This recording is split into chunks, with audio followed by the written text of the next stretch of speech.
یہ لمبا تھا تھوڑا.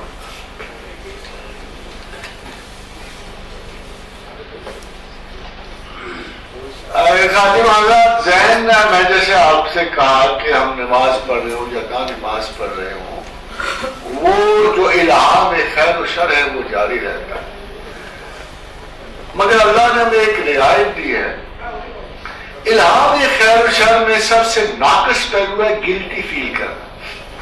اگر میرے ذہن میں ایک نماز پڑھ کے ناقص خیال آ جو میں فوراً گلٹی فیل کرتا ہوں. وہ گلٹ جو ہے وہ احساس گناہ بڑھتا بڑھتا میرے اعصاب شال کر جاتا ہے، میں ڈپریس ہو جاتا ہوں، میں بیمار ہو جاتا ہوں. اب کوشچن اگر آپ تھوڑی سی شرح اس لیے ہوتی ہے کہ حدود کا تعین کریں کہ کہاں تک ہمیں محسوس کرنا ہے. جب اللہ نے ایک دفعہ کہہ دیا کہ آپ کے ذہنی سوچوں کا کوئی مواخذہ نہیں ہوگا تو ہمیں اللہ پہ اعتبار کرنا چاہیے، اور اس قسم کی کسی سوچ پہ ہمیں نہ رنجیدہ ہونا چاہیے، نہ گلٹی فیل کرنا، کیونکہ یہ وعدہ خدا ہے. آپ کو پیغام رسول ملا ہوا ہے کہ ذہن کے اندر کی کسی کیفیت کا کوئی معاملہ نہیں. اب دوسری بات یہ ہے کہ یہ آتا کیوں ہے. نیچرلی نماز قیام ہے. اس کے علاوہ اگر آپ تمام قرآن پڑھ گئے کہ اقام الصلاۃ قائم کرو کا، آپ کو کب اللہ میاں نے کہا ہے کہ نماز میں آپ تمام تر وجود کو سن کر کو ٹیکے لگا کے پیتھیٹک کے نماز پڑھو. جانے کہ زندہ جیتا جاگتا انسان ہے وہ ایک ایسی کنسنٹریشن میں، اور جہاں بھی کوئی بھی کنسنٹریشن میں جاتا ہے اس کے کاؤنٹر انفلوئنس سے واسطہ پڑتا ہے. نماز کے عالم میں شیطان کا صرف ایک کام ہے کہ نماز کا قیام ترک کروا دے. اور بہت سارے انٹلیکچوئل آپ کو ایسے ملیں گے میرا دل تو کرتا ہے نماز پڑھنے میں، مگر کیا فائدہ اس نماز کا، یا صبح کچھ اور ہی خیال آتے رہتے ہیں. جب اور خیال آ رہے ہیں تو وہ نماز چھوڑ دیتے ہیں. جب وہ نماز چھوڑ جائیں گے تو شیطان کا مقصد پورا ہوگا، کیونکہ وہ قیام توڑوانا چاہتا ہے. نماز وہ آپ سے اس کی عادت چھڑانا چاہتا ہے. اس کو یہ فکر ہے وہ آپ کو بازار میں کیوں تنگ کرے گا. آپ اس کے ساتھ، وہ آپ کے ساتھ ہر چیز میں جھوٹ بول رہے جا رہے ہیں، ہر چیز کسب ہو رہا ہے. سیاست میں بھی ابلیس کے فرزند ہیں ارباب سیاست، وہ کہتا ہے پاکی نہیں اب میری ضرورت ہے افلاط. کون سی ایسی ایکٹیویٹی ہے جس میں شیطان شامل نہیں ہوتا، اور آپ اس کے ساتھ، وہ آپ کے ساتھ. اور خداوند کریم نے جب اس نے دعویٰ کیا کہ میں ان کے آگے سے آؤں گا، پیچھے سے آؤں گا، اوپر سے نیچے سے، میں ہر طرح سے انہیں اغوا کروں، تو اغوا فزیکل نہیں ہوتا، اٹینشن کا اغوا. مگر نماز کا سب سے بڑا اغوا ہے کہ آپ کو یہ چیز بتا دے کہ یا تو فضول نماز پڑھو، اس کا کوئی فائدہ نہیں. اتنے سارے فتنہ و فساد میں نماز پڑھنے کا کوئی فائدہ نہیں، اس لیے تو نماز چھوڑ دیے تو اچھا.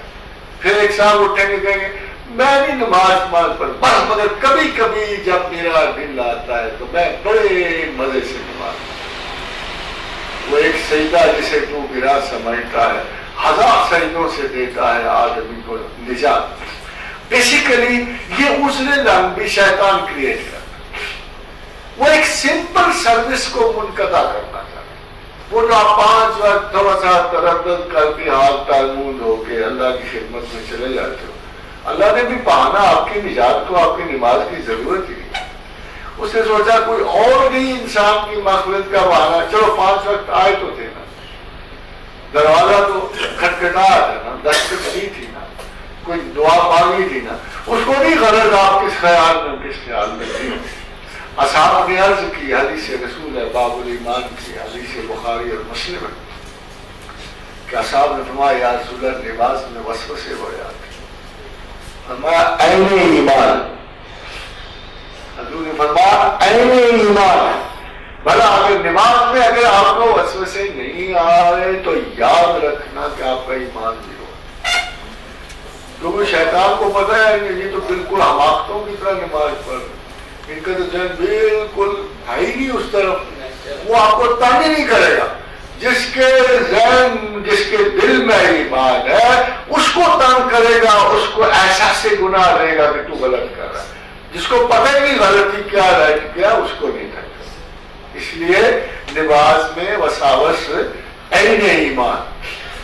اور میرا خیال یہ ہے کہ جب بہت زیادہ وسوسے نماز میں تو ایک چھوٹا سا جملہ اگر بول دیں تو دور تک آپ اس کے فرار کی آواز سنیں گے کہ جب اس طرح کی حرکتیں کریں نہ نالائق نانا تو آپ ذرا سا منہ کھول کے کہہ دیا کہ جا بھیا کام کر، میں تو اپنے اللہ و رسول پہ آمنت باللہ و رسول ہے، تو جا اپنا کام کر، تو جو مرضی کر لے۔ اگر آپ ایک ڈائلاگ بولے کہ میں نہیں چھوڑنی بھائی نماز جو مرضی کر تو بھاگ جائے گا، مگر جب آپ کو گلٹ دے گا آپ پریشان ہو جاؤ گے، آپ کی نماز ادھر پڑھو بھولنا شروع ہو جاؤ گے، رکعتیں گم ہونی شروع ہو جائیں گی۔ تو take care that you are intelligent people. انسان کی ذہانت شیطان سے بہتر نہ ہوتی تو ہمیں انتخاب نہ کیا جاتا۔ So you are better people. اگر وہ اس طرح کی جہالتیں کر رہے ہیں تو آپ بھی اس کو ذرا چوک پہنچاؤ، پراپر ڈیل کرو اسے۔